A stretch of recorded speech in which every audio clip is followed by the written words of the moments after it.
Hey, Jonathan. Thank you so much for agreeing for this conversation. And let's start with one thing that's been around, I think, for some time now, and that's that coaching actually is an effective practice or process, whatever we call it.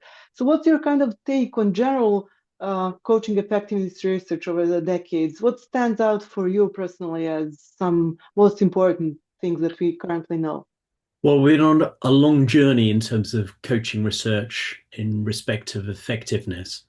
And we can think back to the 1990s, and most of the research then were individual case studies or organizational case studies, small scale descriptions of stories from coaches or consultancy companies. And since then, we have built an evidence base that demonstrates that workplace coaching, coaching with students, coaching for well-being and for health is a highly effective intervention. And that journey has been qualitative evidence, quantitative studies, although far too few of those really compared to many other areas, many other disciplines. So if we compared coaching, for example, with motivational interviewing, we've got somewhere in the region of 24 randomized controlled trials. And if you look at motivational interviewing, they've got more than 100. So the scale of the research is pretty limited. But more recently, probably since about 2015, we've seen a real gathering together of that evidence through meta-analysis. We've now got 11 meta-analysis studies which have been published, and these show small to moderate effect sizes across the number of randomized controlled trials, depending on how you define coaching, which populations, how you define randomized controlled trials. Do you include quasi-experimental studies? So there are slightly different ways of deciding what's included and what's excluded. But if you look across those 11 studies, what those studies show us across the breadth of the research over the last 30 years is a small to moderate effect size. And you might say, if you are listening to this as a non-academic, non-statistician, you might say, well, that's not very good, is it? Only a small effect, only a moderate effect. We want a large effect. But of course, what we know as psychologists, as researchers, is you rarely see a large effect size because there are many other factors. Is the individual ready for coaching? What's the issue that they're presenting? There's a number of contaminating factors. So if we compare coaching with other organizational interventions, what we find is it's broadly comparable with other evidence-based interventions when we look across those meta-analysis studies. So what we conclude from that, what we conclude is really that if you're a buyer of coaching, then coaching should be part of your HR suite that you're putting in place for your talent development to support wider business transformation and to support your people's well-being. It addresses issues about employee engagement, employee turnover, satisfaction, well-being. It improves leadership development, leadership competencies, overall work performance. So for a range of metrics, coaching can have a positive effect. It's highly flexible, highly adaptable, personalized learning, and it should form part of any HR buyer's suite. What does it mean for us as coaches? Well, I guess the first thing that it means for us is that we're engaged in an evidence-based discipline. And for me as a psychologist, really the last 30 years of my career has been focused on trying to bring coaching from a popular intervention where I've got a feeling in my tummy that this magic works, to being an evidence-based approach to understand what we're doing, what effect it has, where should we be using it, and where should we not be using it, instead using other interventions. And we're reaching those stages now, but we're still in the foothills. There's more evidence that I think that we need to build. There are many more buyers of coaching that are not yet convinced of its value. And there's too much conversation about return on investment and not a focus on real evidence-based metrics that you and I as scientists might see as the appropriate evidence-based ways of measuring an intervention like coaching. Then it moves us on to the whole issue, I guess, of thinking about where next. And I think the next frontier is understanding what are the active ingredients. And there has certainly been writers who have said, well, it's all about the relationship. And I think few of us would say the relationship is unimportant in the process, but there are many other ingredients which are important. There has also been an argument by many people to say, it doesn't really matter what you do. any intervention, any methodology, you can use narrative or cognitive behavioral or motivational interviewing, they all have the same effect. They're all the same. I come at it from a different perspective. And I sort of think really the perspective that those who are arguing that position are really a little bit like a fruit salad. If you take oranges and apples and bananas and pears and you chop them all up and you mix them, put them in different bowls and you give them to people, and they're the different clients with their different presenting issues. And then you ask people to taste them. What do they taste like? They don't taste the same. That's because they are the same, because they're a whole mixed up population. But when we separate out clients who come with a well-being issue, say maybe a client whose well-being issue is about unhelpful thoughts, maybe it's about habituated behaviors, maybe it's just about a simple skill they're looking to develop. Different presenting problems are likely, given our evidence from therapy, are likely to be addressed more effectively by different coaching interventions. If I've got a behavioral problem, what I need to be doing is reflecting on the behaviors that I need to be doing differently to improve my performance. Whereas if I have got unhelpful thoughts that are inhibiting my performance, I am no good.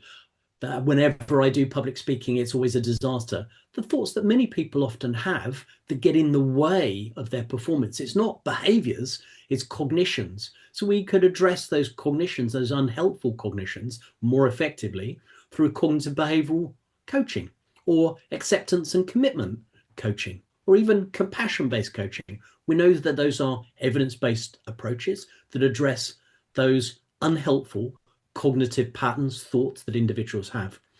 And last of all, when we address those things that are often outside of our awareness, how many people do you see when you're sitting on the bus or the train, just picking up their phone, flicking through the pages, habituated behaviors, that they're not engaging in conversation, they're not reading the newspaper, they're not doing anything that is meaningful. It's just a habit.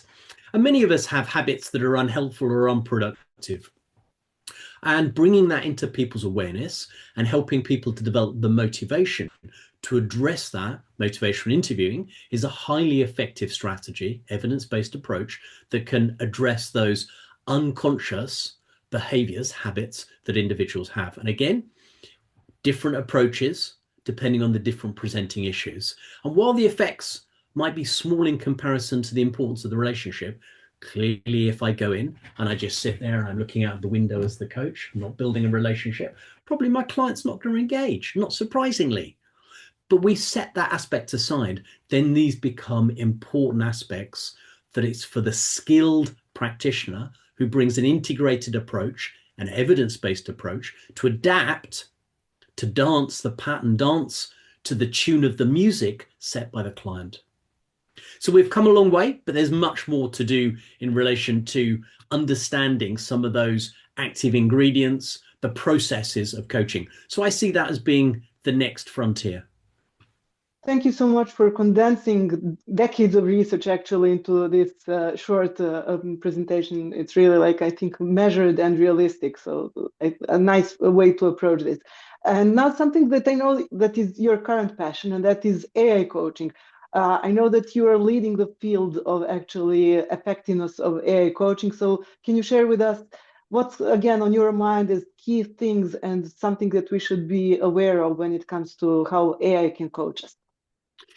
So there's been a lot of excitement, not surprisingly, around the emergence of AI, and excitement in the coaching field, excitement and trepidation about the emergence of AI, creating an existential threat to us as professionals.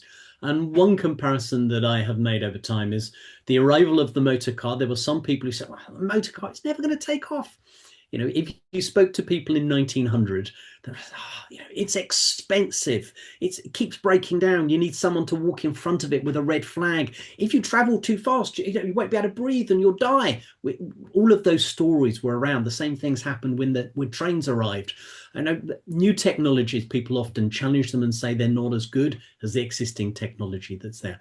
And the evidence tells us in relation to coaching that humans at the moment prefer a human conversation.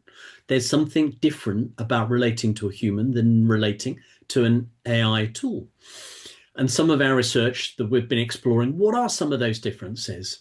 So the way that human coaches can differentiate themselves, we can use humor to build a relationship. We can use that embodied sense of who we are. We'll use touch. We shake hands with people. We might, in a moment, touch that person appropriately on the shoulder.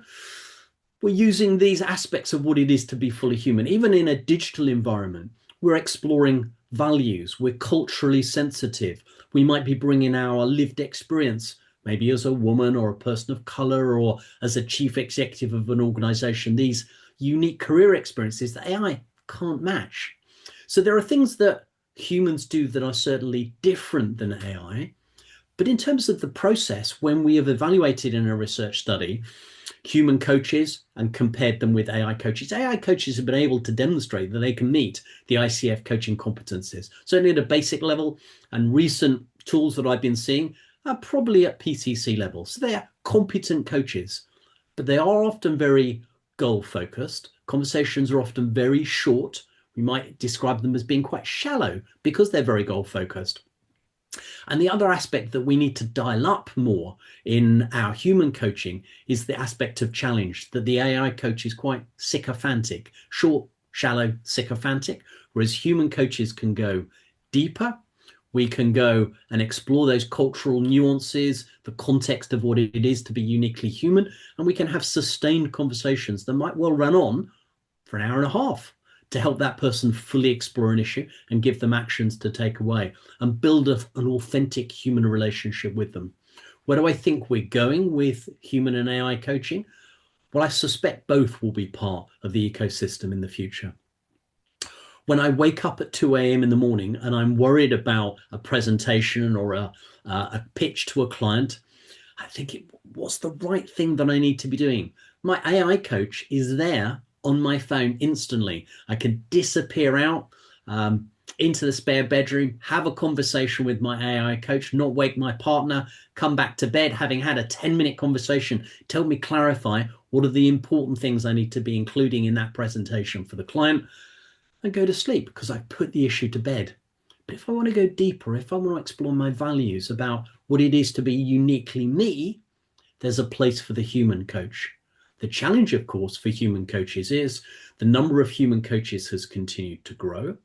And so by the simple laws of supply and demand, coach rates have continued to decline. And with the emergence of AI coaching being available on tap, maybe in 2, 3, 4, 5 years' time on most people's phones, like they have many other apps, there'll be an AI coaching app that people can have, might cost them virtually nothing compared to a human coach. The human coaches will need to be significantly better. And the challenge that I asked people today is, how many pieces of made-to-measure clothing do you currently have in your wardrobe? And most people say, well, I've got my wedding dress or my wedding suit, or I've got a special dress that was made for this particular party or event. But most of the things I've bought off the rail. I was like, why is that? Why don't you have something specially just for you? So, well, it's price. So for your everyday wear, your everyday short interaction, planning your goals for the day, maybe planning a particular meeting you've got with a client, probably 80, 90% of coaching conversations are going to be with our AI tool. But for special important conversations, or if you're a prince or a king or a president, you've got a significant budget for your personal development, maybe you will turn to a human coach who gives that added depth, that added value. But for the average person on the Clapham omnibus or the Budapest bus, they are going to be thinking, actually, for most of my conversations, what I can afford is something which is convenient and low priced for most conversations. So we'll see a mixed system, an ecosystem with AI and with humans, most coaching delivered by an AI tool, but with those people who are able to have budgets or can afford it and want to go deeper, want to have a uniquely human experience, the human coaches will have a place. But we as human coaches need to dial up the uniqueness of what it is to be human, to explore people's values and their lived experience, to help them progress as the unique, beautiful human being that they are. Thank you so much, Jonathan, for this, I think, inspirational view, and a challenge to us as coaches that we need to go more into depth and challenging also, because AI won't do that instead of us. Thank you for reminding us of that. Thank you so much. It was a pleasure.